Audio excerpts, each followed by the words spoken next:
Assalamualaikum warahmatullahi wabarakatuh. Perkenalkan, nama saya Syahrum Al-Jazuli dengan NIM akhir 083. Di sini saya akan mereview jurnal tentang pemberian bantuan hukum bagi masyarakat miskin oleh negara dalam perspektif hak asasi manusia yang ditulis oleh Zulkifli, Laude Hussein, dan Askari Rozak. Jurnal tersebut adalah Journal of Lex Generalis volume 3 nomor 8 Agustus 2022. Yang pertama ada tentang mekanisme pemberian bantuan hukum kepada masyarakat oleh negara menurut Peraturan Mahkamah Agung Republik Indonesia nomor 1 tahun 2014. Dalam membentuk pos bantuan hukum, pengadilan dapat mengadakan kerjasama dengan lembaga berdasarkan ketentuan pasal 26 Peraturan Mahkamah Agung Republik Indonesia nomor 1 tahun 2014. Lembaga tersebut dapat berupa: yang pertama ada lembaga masyarakat sipil penyediaan advokasi hukum, yang kedua ada unit kerja advokasi hukum pada organisasi profesi advokat, yang ketiga ada lembaga konsultasi dan bantuan hukum perguruan tinggi.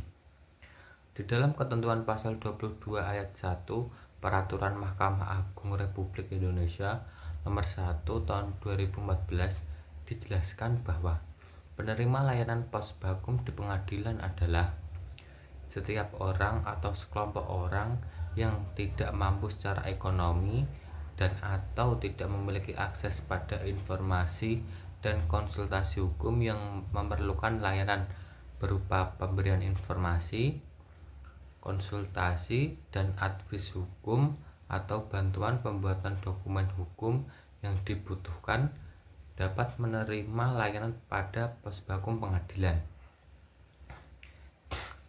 Kemudian ada pun syarat-syarat tersebut, yaitu yang pertama memiliki surat keterangan tidak mampu atau SKTM yang dikeluarkan oleh kepala desa, lurah, atau kepala wilayah setingkat yang menyatakan bahwa benar yang bersangkutan tidak mampu untuk membayar biaya perkara tersebut. Yang kedua ada surat keterangan tunjangan sosial lainnya seperti kartu keluarga miskin, kartu jaminan kesehatan, atau dokumen lainnya yang berkaitan dengan daftar penduduk miskin dalam basis data terpadu pemerintah atau yang dikeluarkan instansi lain yang berwenang untuk memberikan keterangan tidak mampu. Yang ketiga ada surat keterangan pernyataan tidak mampu membayar jasa hukum advokat yang dibuat dan ditandatangani oleh pemohon layanan pos bakum pengadilan dan disetujui oleh petugas pos bakum pengadilan. Apabila pemohon layanan pos bakum pengadilan tidak memiliki dokumen sebagaimana disebut dalam huruf A atau B. Terus adapun beberapa bentuk pelayanan yang diberikan oleh pos bakum pengadilan. Layanan yang dapat diberikan yaitu berupa: yang pertama ada pemberian informasi, konsultasi, dan advis hukum.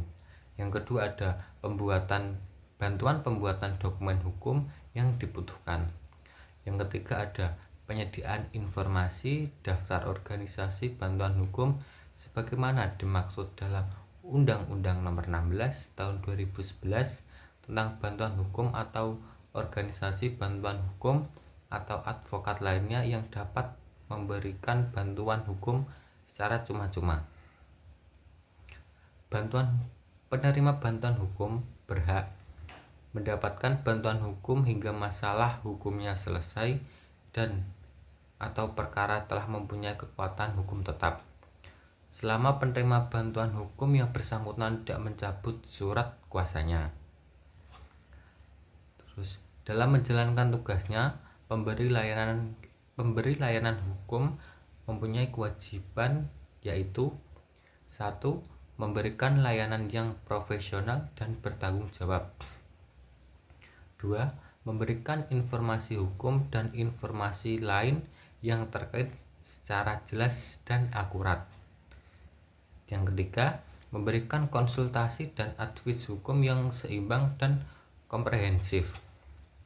Yang keempat, merahasiakan segala sesuatu yang diketahui atau diperoleh dari penerima layanan posbakum pengadilan.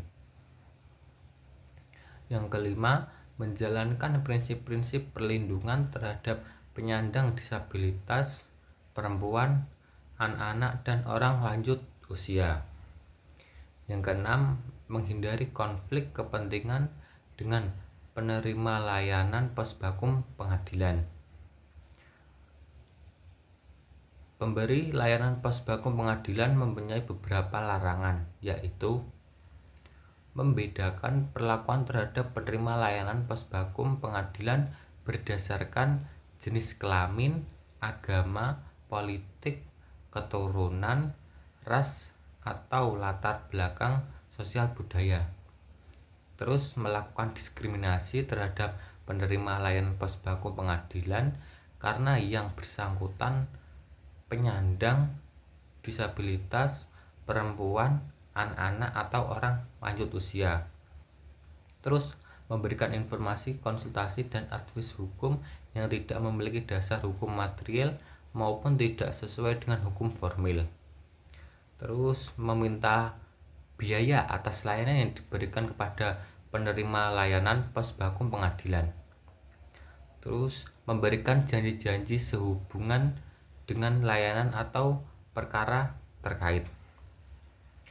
Terus menjamin kepada penerima layanan posbakum pengadilan bahwa perkara yang ditangani akan menang. Dan yang terakhir, membuat kesalahan fatal dalam membuat dokumen hukum yang mengakibatkan penerima layanan posbakum pengadilan dirugikan dalam persidangan. Selanjutnya, materi yang terakhir adalah tentang kedudukan pemberian bantuan hukum oleh negara dalam perspektif hak asasi manusia. Sebagaimana yang telah dikemukakan bahwa pada dasarnya hak asasi manusia erat hubungannya dengan bantuan hukum. Bantuan hukum sebagai peranata hukum maupun peranata sosial merupakan salah satu upaya untuk menegakkan hak-hak asasi manusia dalam negara hukum Republik Indonesia. Dengan melalui bantuan hukum diharapkan nilai-nilai negara hukum dan prinsip pemerataan keadilan dapat terwujud. Sekian materi yang sekian review yang dapat saya sampaikan, kurang lebihnya mohon maaf. Wassalamualaikum warahmatullahi wabarakatuh.